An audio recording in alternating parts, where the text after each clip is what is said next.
آج ہم جزم کو بنیادی سے لے کر مکمل تصورات مثالوں کے ساتھ سمجھیں گے۔ آپ نے بس 3 منٹ دے دینے ہیں۔ آئیے جزم کی شکل کو پہچان لیتے ہیں۔ عام طور پر ہمارے ہاں جو قرآن کریم کے نسخے رائج ہیں ان میں جزم کی علامت اس شکل میں بنی ہوتی ہے جیسا کہ آپ اس وقت اسکرین پر دیکھ رہے ہیں، اور عرب ممالک میں جو قرآن کریم شائع ہوتے ہیں ان میں جزم کی علامت اکثر چھوٹے سے سرکل کی شکل میں ہوتی ہے۔ اب جزم کی شکل اور ڈیزائن تو آپ کو اچھی طرح سمجھ آ گیا ہوگا۔ اب چلتے ہیں جزم کے 3 بنیادی تصورات کی طرف۔ جزم کے پہلے تصور کو سمجھنے سے پہلے ایک بنیادی اصول اچھی طرح ذہن میں بٹھا لیجئے۔ جب جزم حروف قلقلہ اور حمزہ کے علاوہ کسی بھی حرف کے اوپر آتی ہے تو وہ حرف ساکن ہو جاتا ہے، یعنی نہ اسے کھینچنا ہے، نہ اس میں جھٹکا دینا ہے، اور نہ کوئی اضافی آواز پیدا کرنی ہے۔ اسے بس پورے سکون، نرمی اور ٹھہراؤ کے ساتھ ادا کرنا ہے۔ ایک اور بات یاد رکھیں، جزم ہمیشہ حرف کے اوپر آتی ہے، کبھی بھی حرف کے نیچے نہیں آتی، اور جزم والا حرف اکیلا نہیں پڑھا جاتا بلکہ اس سے پہلے یا بعد والے حرف کے ساتھ مل کر پڑھا جاتا ہے۔ مثال کے طور پر تا پیش میم تم، اب آپ اس کو تم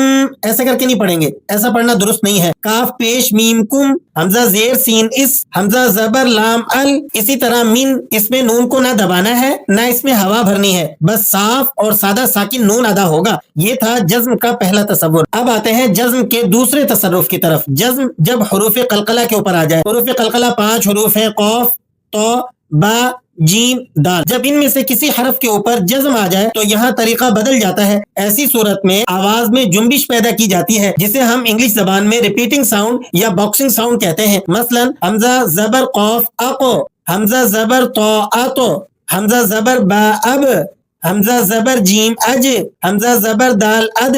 اب کوئی انہیں بالکل دبا کر پڑھے تو یہ درست نہیں ہے، یعنی قلقلہ میں آواز بند ہو کر فوراً ہلکی سی ٹکرا کر نکلتی ہے۔ قرآن کریم کے الفاظ میں جب آپ کو حروف قلقلہ پر جزم نظر آئے تو فوراً سمجھ جائیں کہ یہاں قلقلہ کے ساتھ ادائیگی ہوگی۔ مثال کے طور پر خلقت نبغی فقد، اسی طرح دوسری مثالوں میں قلقلہ کی آپ نے مشق کر لینی ہے۔ تو یہ تھا جزم کا دوسرا تصور۔ اب آتے ہیں جزم کے تیسرے اور سب سے حساس تصور کی طرف۔ اس تصور کو سمجھنے سے پہلے حمزہ کی شکلیں سمجھ لیجئے۔ حمزہ 3 صورتوں میں آتا ہے، حمزہ بشکل الف، حمزہ بشکل یا اور حمزہ بشکل واو۔ جب حمزہ کے اوپر جزم آ جائے اب قاعدہ یہ ہے اسے آپ نے جھٹکے کے ساتھ ادا کرنا ہوتا ہے۔ ایک واضح، صاف اور کٹ والی آواز کے اندر آپ نے اس کو پڑھنا ہوتا ہے، یعنی آواز بالکل ختم نہیں ہوتی بلکہ جرکنگ ساؤنڈ کے ساتھ آواز نکلتی ہے۔ آپ ذرا مثالوں کے اندر تینوں شکلوں کی حمزہ کی پریکٹس کر لیجئے۔ لفظ ہے بأسا، آپ اسے باسا یوں پڑھیں تو درست نہیں ہے۔ یأمرو وأمرو تأمروکا اقرأ نأتی